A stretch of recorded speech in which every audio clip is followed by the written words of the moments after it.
Започна жетвата на јачмен, но земјоделците немаат оптимистички прогнози. Годинава цената на килограм јачмен е пониска од лани. Освен проблем со ниската цена, ќе имаат и со приносите, бидејќи дождот си го зема данокот. За да излезат на крај, бараат повисока откупна цена. Во моментот килограм јачмен од овогодинешната реколта се продава најмногу до 9 денари. Лани 17-9, а ѓубрето беше 2.500, коревото 10-100 денари. Кај ќе обстане? Имаше болести многу, имаше реѓа, има плевели ваа година од дождовите многу. Значи некој има 150 кила род.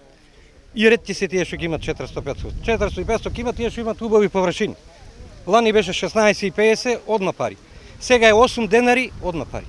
9 денари за 90 дена пари. Но ресорниот министер не го дели мислењето со земјоделците. Неговата проценка е дека годинава ќе има богат род, а што се однесува до цената, тоа не зависело од нив, туку од берзата на светскиот пазар. Повторно имаме највисоката цена во регионот и не е точно дека приносите се мали, затоа барам да располагаме со точни и проверени информации со факт. Ако не се коригира откупната цена, земјоделците од Евчополието стравуваат дека до година ќе се намалат површините посејани со јачмен.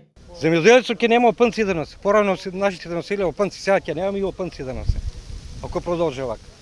Струја скапа, храна скапа, репроматеријали скапи, 1800 денара 50 кила ѓубре беше. Кај ќе одиш? Ако не фрлеш ѓубрива, значи нема житарица. Министерот најави изголемување на висината на мерката за јачмен. Оваа реколта сите земјоделци кои ќе произведат над 3 тони од хектар ќе добијат по 12.000 денари. Откако ќе заврши жетвата на јачменот, ќе почне жетвата на пченицата.